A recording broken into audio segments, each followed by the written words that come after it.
Welcome to Modern Day Abigails. 2 Corinthians 5:17 says, "Therefore, if anyone is in Christ, he is a new creation. Old things have passed away. Behold, all things have become new." So let's listen to God's Word, where everyday lives transform and where we can become the women God created us to be.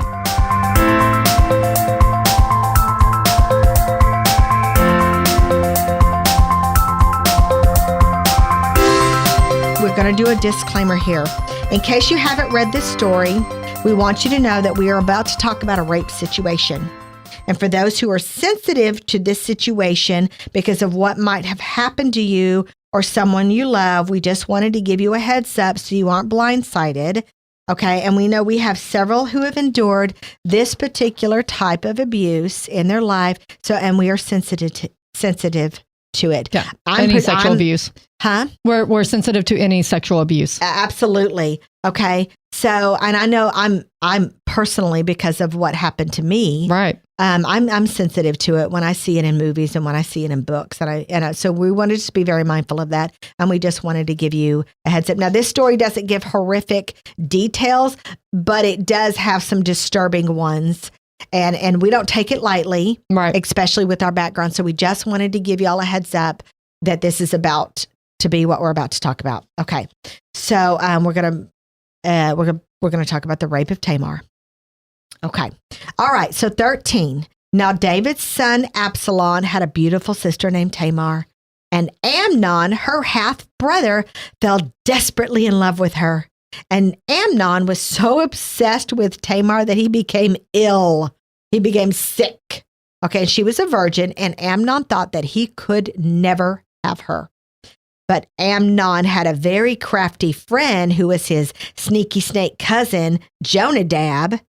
And he was the son of David's brother, Shimeah. And so one day, Jonadab said to Amnon, "What's the trouble? Why should the king of a son look so dejected morning after morning?" So Amnon told him, "I am in love with Tamar, my brother Absalom's sister." Which is interesting. He doesn't claim her as his. Oh, he doesn't say my half-sister. No, it's my brother's sister. Yeah, he doesn't even say my sister. Yeah. Like, I have my son, and then when John got married, he had 3 children. We got custody of all of them. They lived with us, and none of them consider themselves half. Yeah. You know?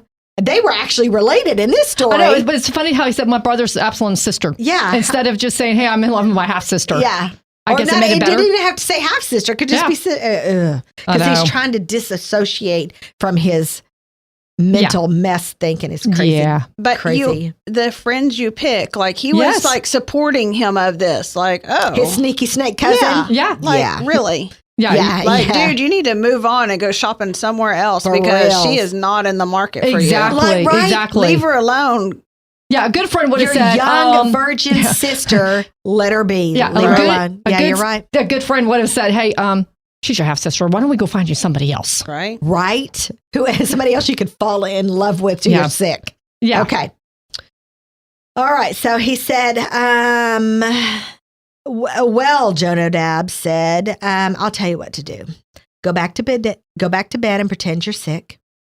And when your father, who, by the way, is King David, comes to see you, ask him to let Tamar come and prepare your food for you. Then tell him you'll feel better if she prepares it as you watch and feeds you with her own hands." That's not creepy at all. I'm sitting here thinking, and David thought that was a good plan. Of course, then again, when he got cold and he couldn't get warm, they offered him a virgin. I mean, sorry. I guess maybe. Okay. I mean, my first thought was, I told Ray he'd just have to die. So I told him, I'm like, "Sorry, babe, you'd have to die." Yeah. Like, he's king in this palace. Do you not have enough people to fuss over you besides getting the sister? Yeah, The young that too, virgin and sister. And your dad doesn't think, Because that's you know an he's odd got request. his own maids. Yeah. You know he does. I'm just sitting there thinking, and he's thinking that David's going to think this is a great plan. Well, David wasn't too smart. Let's see if he did. Okay. So 6. So Amnon lay down and pretended to be sick. And when the king to see him, Amnon and I think some words are missing, but I could be wrong. I copied and pasted this from a Bible website. Okay. So when the king came to see him, Amnon asked him, please let my sister Tamar come and cook my favorite dish as I watch. That's not suspicious at all. And then I can eat from her own hands. Oh, that's so sweet.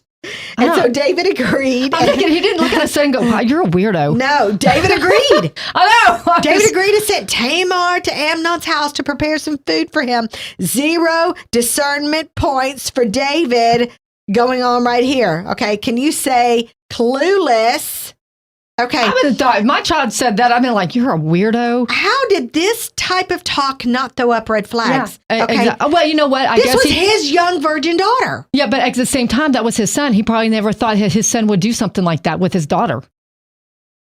Okay, but if you're talking love, sweet nothings about her. Well, he doesn't know. He apparently, we're going to assume listen. David had never heard about that because they're in separate houses.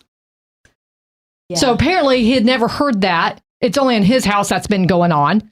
And so when David heard that, I still think he should have thought that he was a weirdo. But for reals. I guess that he never in his right mind thought his son would do that to his daughter. But then again, because he would be going against the king. David also doesn't have a good track record in With this women. particular area. No, he was a he warrior. had his most valuable senior officer slept with his wife and then had him killed to cover up. I mean, we got it's not clicking in David's head right now. I'll say, there's some areas that David wasn't great at. I mean, he was a great warrior. He wasn't good at picking up red flags about that your one son is about to sleep with your daughter. Well, he had some sexual issues, apparently. Yeah, he's a little bit clueless. Yeah. Yeah, he needs a little help in that area. Okay, anyway. So in my head, I just surely there's some sort of inkling red flags going in in David's head, but I don't think so. I guess he never thought that somebody would go against his own son would go against him like that, being king. Maybe. I don't know. Let's give David a benefit of doubt. 8. When Tamar arrived at Amnon's house, she went to the place where he was lying down so he could watch her mix some dough, and then she baked his favorite dish for him. A lump of bread? I kind of always wondered, okay, while he's sitting there staring at her, and she's cooking away at him, like they made things from scratch, right? Okay, so did they chit chat the whole time? Did they laugh and joke, or did he just creepily? Did she sit there the whole time like, this is weird? Why am I doing that? This is so odd. I've never done this before. Right? Or did he creepily watch her as she was like a little piece of meat ready to devour? I mean, what kind of vibes was he setting off here? Right? What kind of vibes was she picking up? I don't know. Unless he really did a good job of feigning he was sick to make her feel really sorry for him and comfortable. Well, honestly, it didn't matter what kind of vibes she was picking up. She didn't have rights. Yeah, right. That's true. You're right. Yeah. You're right. She just didn't. Yeah, she did what she was told. Yeah, by the king. Yes. Yep. Her dad told her to go do this, and she might have thought it was weird, but she went and did it anyway. Yeah. And maybe they were close. Maybe her and Amnon were close. Yeah, maybe they got along good. Maybe they grew up together and they were just super close, and she never thought that something. Yeah, that's true too. Her bestie brother. Yeah, would maybe never. Maybe she had done that before. We don't know. Yeah, I mean, I don't know. I mean, she obviously knows how to cook. Yeah, she obviously knows what his favorite dish is, or how to prepare his favorite dish. That's true. I mean, unless she maybe she had a recipe scroll. I don't know. A recipe scroll. Mine just says like simple cakes. So like we eat crackers when we're sick. Maybe, he just got some cakes. Maybe. What's his favorite? I like cake. Yeah. I don't think they're sweet cakes. I think they're like floury, flat things. Maybe had some honey in it or something. Maybe. I don't know. But she knew how to do it. Yep. Yeah. Okay. With or without a scroll recipe book, we don't know. Yeah, we don't know. Okay, so 9. So when she set the starving tray before him, he refused to eat. And everyone get out of here, he told his servants. So they all left. And then he said to Tamar, now bring the food into my bedroom and feed it to me. So Tamar took his favorite dish to him. And at this point, is she still clueless? Or did she, get the heebie-jeebies as this whole thing kept playing out? Okay. Nonetheless, but as she was feeding him, he grabbed her and demanded, come to bed with me, my darling sister. Oh, now he admits it? Oh, that's now even grosser. It's his sister. Okay. No, my brother, she cried. Don't be foolish. Don't do this to me. Such wicked things aren't done in Israel. Where could I go in my shame? You you would be called the one of the greatest fools in Israel. Please just speak to the king about it. Again, their dad, and he will let you marry me. But Amnon wouldn't listen to her. Whatever. Okay. But Amnon wouldn't listen to her. And since he was stronger than she was, he raped her. Then suddenly Amnon's love turned to hate, and he hated her even more than he loved her. Get out of here, he snarled at her. You know, that I immediately thought, okay, that's spoken like a true predator. Oh, yeah. Well, absolute true predator. It makes my stomach sick. Sick. And so she's like, no, Tamar cried. Sending me away now is worse than what you just did to me, what you've already done to me. But Amnon wouldn't listen to her. And he shouted to his servant and demanded, throw this one. Now she's this woman. Throw this woman out and lock the door behind her. Okay, so I'm just shaking my head. So she went from darling sister, then reduced to this woman. Okay, so some of us who have gone through chaotic relationships in our lives, we can actually relate to from going to being totally wanted and then all of a sudden reduced to a piece of unwanted trash. Right. You know? Been there. Yep, been there myself more than once. John was the worst. Okay, so this servant put her out and locked the door behind her. I'm literally wondering, was he like, I'm sorry? Whispering, I'm sorry. I doubt it. He probably served that guy so much that he could care. She was, like Jana said earlier, she's just a woman. What did they care? Yeah, you're right. It didn't matter that she was the king's daughter. You're right. Okay. They should have cared. Now, the point is that's not what the Lord said. The Lord says you should have cared. You should have been outraged by this. So it's not the way they treated women is not the way that God wanted women to be treated. So we have to make sure we separate that. Right. Because we're going to go through that. We're going to go this story. Everything. We're going to go through the laws that God set up about rape, and we are going to talk about that because God is very clear. This is not acceptable behavior. Right. And they all knew it, and she reminded him of it, but he didn't care. Yeah. I mean, she was screaming. Exactly. There's no way she didn't hear her. The servants would have heard her being raped, screaming while she was being raped, and then begging for her. What do you call that? Dignity. Yeah, to be kept intact. Both times. There's no way they did not hear her. Okay. Anyway, so. Okay, let's go back to 18. So 18. So the servant put her out and locked the door behind her. She was wearing a long, beautiful robe, as was the custom in those days for the king's virgin daughters. But now Tamar tore her robe, put ashes on her head, and then with her face in her hands, she went away crying. So the custom at this time was when you were in your deepest despair type of mourning, you tore your clothes and you threw ashes upon yourself as a way to express your mental torment. And this is where she was in her life for what had just happened to her. Okay. So 20 says that her brother Absalom, this was her actual real brother, saw her and asked, is it true that Amnon has been with you? Well, that news traveled fast. Yeah. Okay. Somebody must have gone and told him. Maybe, I'm hoping it was because somebody saw that and didn't like it and went to go get her brother to help. Right. Yeah, because he came straight to her and asked. He wasn't just strolling. Okay, his very first question, was, hey, what's going on with you? He already knew. Yeah. He already knew. He went straight true. to the point. Did this happen? Somebody must have went to go get him. Yes. Okay. So it says, well, my sister, keep this quiet for now, since he's your brother. Don't worry about it. Okay, don't worry about it. So Tamar lived as a desolate woman in her brother Absalom's house. Such a guy.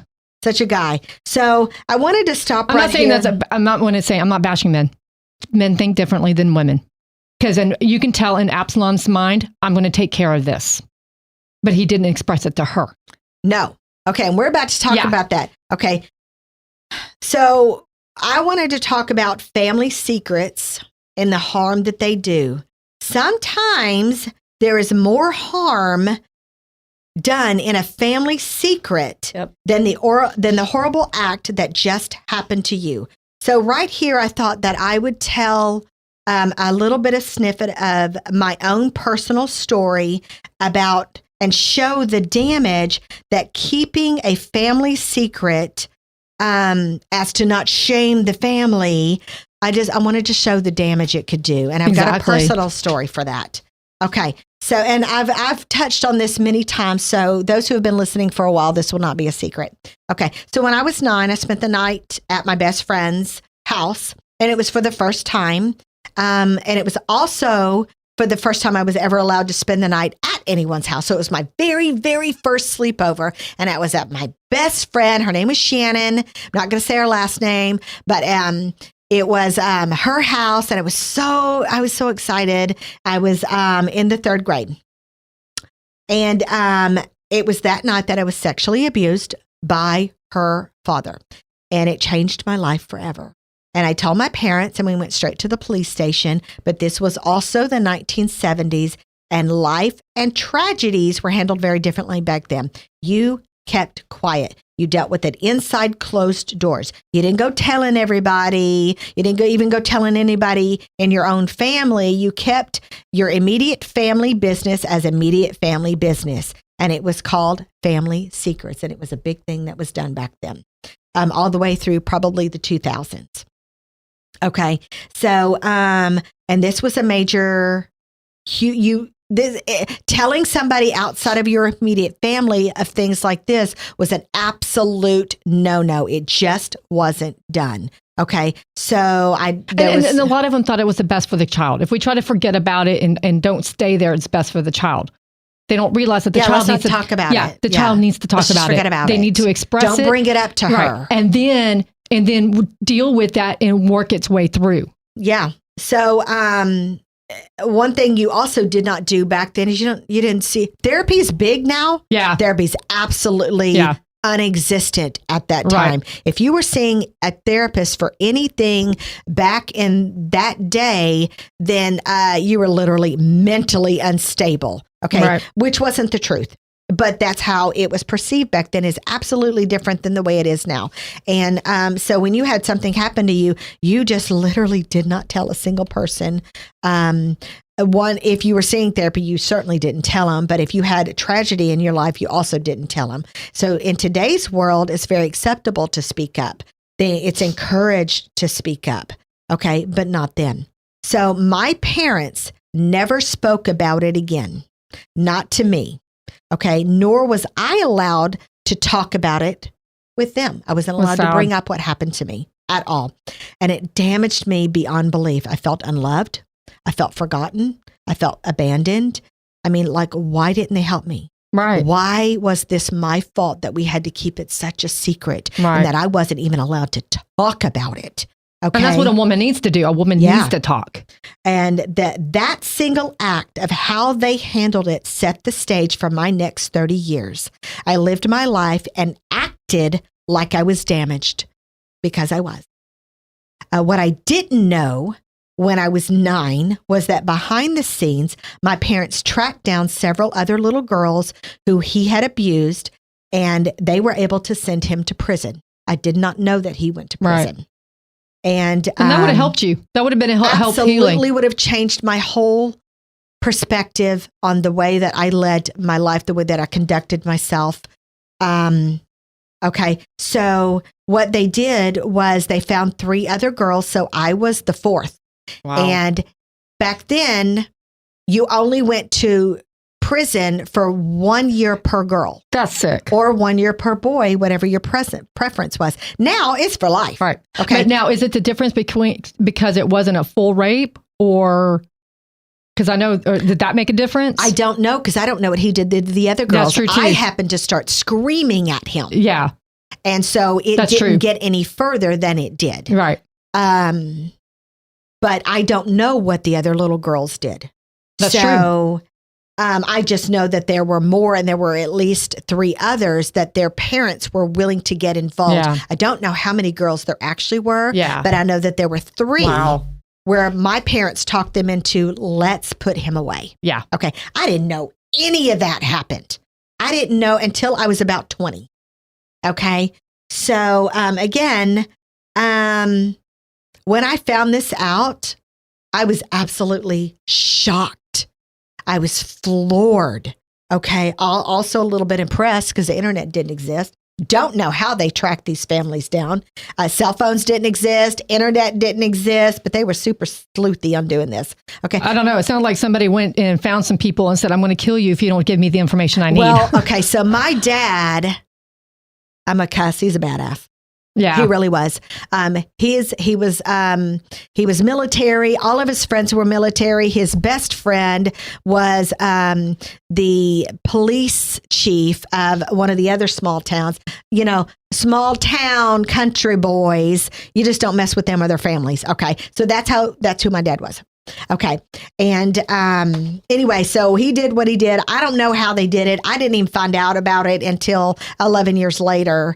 So anyway, I was kind of impressed secretly. I never said that to them. Okay. Anyway, but the damage was done. You know, it was too late. I was already broken. I was ruined. And I would continue to be broken and ruined for another 20 years until Jesus stepped into my life and I allowed him to heal me in my brokenness. Right. Okay. And what we saw King David do, that's exactly how he handled the news about his daughter. And we're about to find that out right now. When King David heard what had happened, he was angry. And although Absalom never spoke to Amnon about this, he hated Amnon deeply because of what he had done to his sister. Is this a good time to go into the law in Deuteronomy of what they should have done? Before we go into what Absalom does? Does that interfere with what you're going to talk about at the very end? What am I talking about at the very end? What am I talking about? Broken relationships? No, this is different. Okay. Okay. Yeah, go for it then. Because I didn't look that up. Okay, because I thought about it this morning. That's why I wound up running a little late. I knew that God talked about rape, and I knew he's disgusted by it. He does not agree with rape. So there are several things. Now, like I said, I talked about earlier, is that if, now, it's interesting because they can be a virgin and betrothed, and they're still considered married. So he addresses with adultery a lot. So if the guy took the girl and she was a virgin and she was betrothed and it was consensual, then they would both be considered adulterous and they would both be killed. And the reason to say that is he was very specific about how did you know you were raped? Did you cry out? Did you yell like Tamar did? Then that was considered rape. And the guy, if she was betrothed or if she was married, it says Deuteronomy 22. So if a married woman was raped, these are the consequences you're about to talk about. And then the consequences if she was not married. Okay. But if the things are true, that's a virginity. Okay. If a man is found lying with a woman married to a husband, then both of them shall die. Okay. The man that lay with the woman and the woman, so they shall be put away from the evil of Israel. If a young woman is a virgin, is betrothed to a husband, and a man finds her in the city and lies with her, then you shall bring them both out of the gate and of the city, and you shall stone them to death with stones. The young woman, because she did not cry out in the city, and the man, because he humbled his neighbor's wife. So you shall put away the evil from among you. Now, this is where it gets interesting. But if a man finds a betrothed woman in the countryside, and the man forces her and lies with her, then only the man who lays with her shall die. But you shall do nothing to the young woman. There is in the young woman no sin deserving of death, for just as when a man raises against his neighbor and kills him, even so in this matter. So what basically he was saying is, if they're in the countryside, they're going to err on the side of caution, saying that she couldn't cry out or nobody could have heard her. So we're going to say that she didn't like it. Okay. Now, if a woman was really, really mean and horrified or horrible, I guess that she could have accused him of rape in the country, and that would have been bad. I mean, there's always a way. And there's always women who do that. For he found her in the countryside, and betrothed young woman cried out, but there was no one to save her. Now it comes to the women who are not married or betrothed. This is where, if you think about it, this is where Tamar fits in. If a man finds a young woman who is a virgin, who is not betrothed, and he seizes her and lies with her, and they are found out, then the man who lies with her shall give to the young woman's father 50 shekels of silver, and she shall be his wife, because he has humbled her. He shall not be permitted to divorce her all his days. So I was reading the commentaries too. Some of the things we were looking at is basically he should have paid the money and been forced to marry her and not divorce her.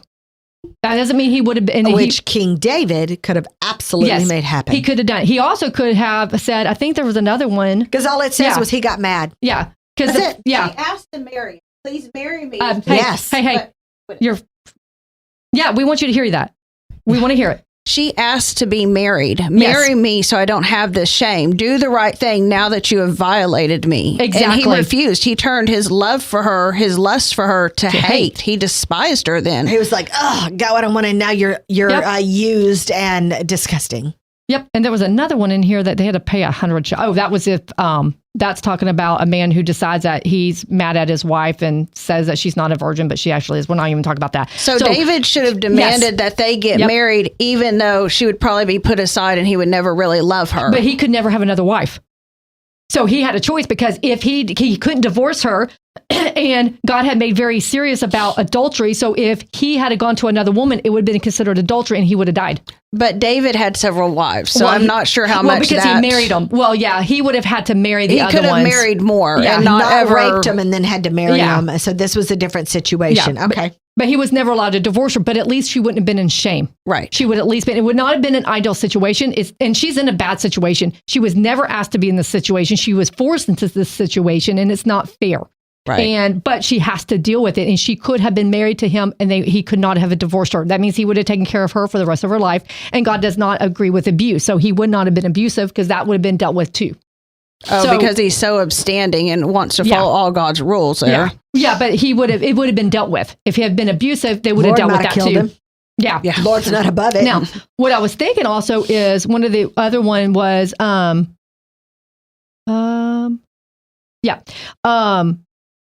she could have gotten married. She could have been married to somebody else because we watched Rahab get married. She was a harlot, but yet she got married. Yeah. And she had Boaz. Yeah. So she did not have lineage of Jesus. She did not have to stay in her situation. She had a way out. Right. But David, and we're going to talk about that. And David took it wrong. David handled it wrong. He did. It was very wrong. They should have dealt with it very, very differently. Yeah. Both him and her brother. Yeah. Okay. But definitely her dad, the king. Okay. He could have forced it. Yeah. He said, no, you're marrying her. You can't divorce her. And Buddy, I would think real hard about getting another wife because, he might not. It could have been that he, I don't know how they dealt with it if he would have had to have his wife approved or not. I don't know. So, okay. So let's talk about what happens afterwards. Okay. Here we are. Chapter 23. 2 years later. Really? 2 years later. Okay, she's been silenced. That was a lot of silenced. Yeah, and that was a lot of plotting and planning on Absalom's part. 2 years now. Can you imagine the agony she's been in for 2 years? It sounds like she stays in that. It does, she never gets out of it. She never walks out of it. And we're going to talk about that. Yeah. Okay. So 2 years later, when Absalom's sheep were being sheared in Baal Hazor near Ephraim, Absalom invited all the king's sons to come feast.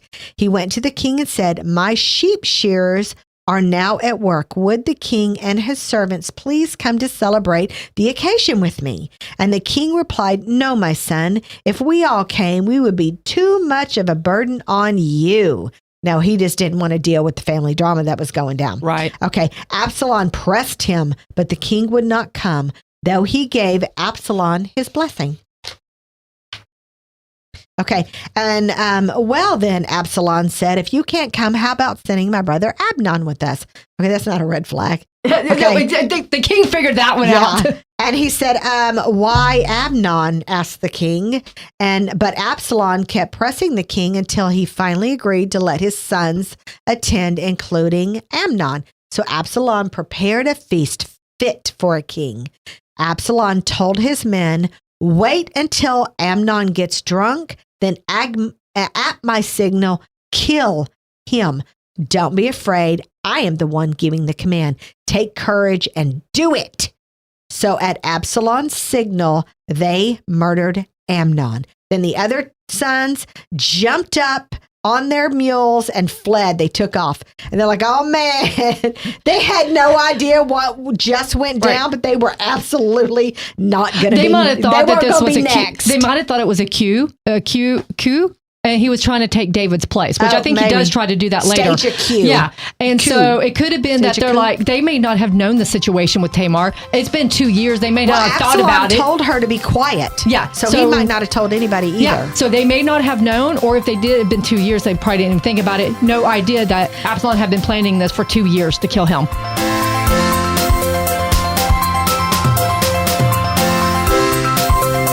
Thank you for letting us share our tools to become the women God created us to be. If we encouraged you today, visit us at moderndayabigails.com. Remember, you are loved, cherished, and prayed over.